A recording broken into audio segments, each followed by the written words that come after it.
आनंदपुर स्थित भोलनुक वीर गदाधरपुर शासन केन्दुझर जिले में 35तम ब्राह्मण शासन सर्वमोट 45 शासन मध्य अन्यतम। ओडिशा राज्य ब्राह्मण महासंघर आह्वान क्रमे आनंदपुर अंचल 25 ब्राह्मण शासन को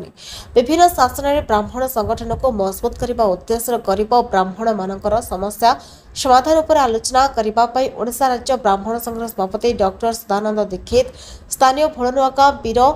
गदाधरपुर शासन ओंकारेश्वर मंदिर प्रांगण में एक सम्मेलन डकाई। सम्मेलन में मुख्य अतिथि भाव राज्य सभापति डॉक्टर दीक्षित जोगदे कहते वर्तमान आधुनिक जुगे ब्राह्मण समाज एक विपद भितर गति करुवा प्रत्येक ब्राह्मण शासन में यार संगठन को आहरी दृढ़ कर समस्त गरीब ब्राह्मण मान सहायता निमंते सरकार एक ब्राह्मण कल्याण निगम प्रतिष्ठा करने दावी कर सम्मेलन में डॉक्टर दीक्षित समेत राज्य संगठन साधारण संपादक जोगाचार्य राजेन्द्र पाढ़ी राज्य कार्यकारिणी सदस्य प्रवचक नरहरि दास आनंदपुर ब्राह्मण महासंघ सभापति शरतचंद्र मिश्र कार्यकारी सभापति शांतनु कुमार मिश्र सहसंपादक भागीरथी दास उपदेष्टा मधुसूदन मिश्र वीर गदाधरपुर शासन तथा भोलनुआगार सदस्य आयोजक श्रीहर्ष सेतपथी अवसरप्राप्त शिक्षक भागवत मिश्र मदन मोहन सतपथी भारत मिश्र प्रमुख जोगदे बैठक में जोगदे समस्त प्रतिष्ठित ब्राह्मण पूजक आयोजक संगठन मान उत्तर प्रदान कर बैठक में आनंदपुर अंचल समस्त 25 ब्राह्मण शासन शताधिक ब्राह्मण जोगदे बेले वर्तमान ब्राह्मण समाज सामाजिक स्थिति पर आलोचना करते।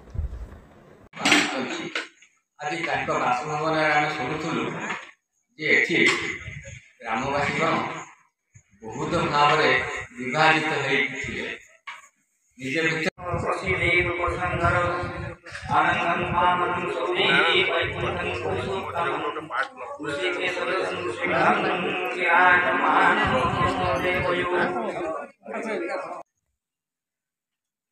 आशा करने कथा कम संख्या से गोटे संघ गठन करवा से संघर रेजिस्ट्रीकरण दायित्व मुझे दिने दुई दिन भितर ऑनलाइन माध्यम आम रेजिस्ट्री करवा रेजिस्ट्री करके सबू शासन गोटे आगे संघ रही सबू शासन संघ को लेकिन आमर आनंदपुर उपघट महासंघ गठन हम सबू जो गाँव आम ब्राह्मण 10टी रही समस्त ब्राह्मण अतिथि आज आंचलिक स्तर में जो मैंने ब्राह्मण संघ का समाज कर धन्यवाद समस्त शाखा से कार्य समय आम केन्दुझर बड़ राज्य विभिन्न जगह आम विच्छुरित होती तेणु आम समस्त समाज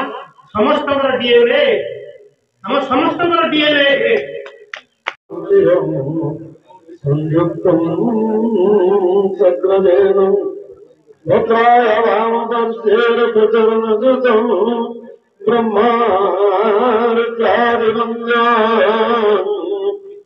देवनं सारमीशं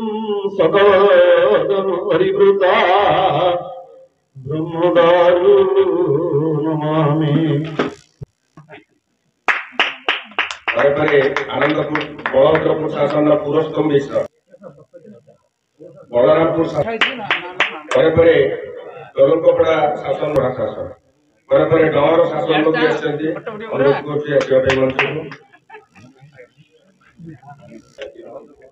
आनंदपुर बलभद्रपुर शासन पुरस्कम मिश्र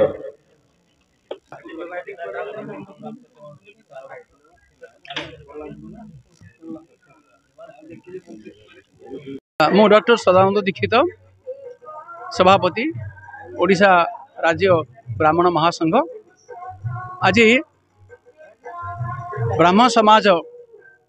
आनंदपुर उपखंड पक्षर वीर गदाधरपुर शासन रे आयोजित होइछि एक ब्राह्मण सम्मेलन। आज अनुचारिक सम्मेलन आम ब्राह्मण मानकर संगठन एवं संस्कार संपर्क में विस्तार आम आलोचना कलु एवं ता सहित ओडिशा राज्य सरकार पक्षर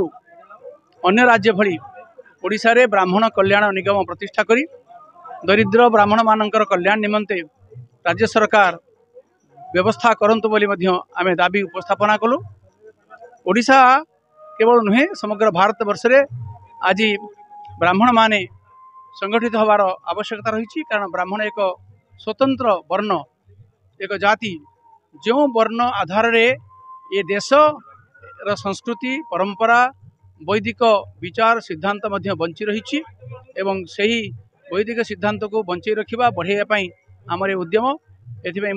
एई शासन समस्त कर्मकर्ता मानू एवं ब्राह्मण समाज आनंदपुर उपखंड कर्मकर्ता मानू धन्यवाद अर्पण करुच्ची।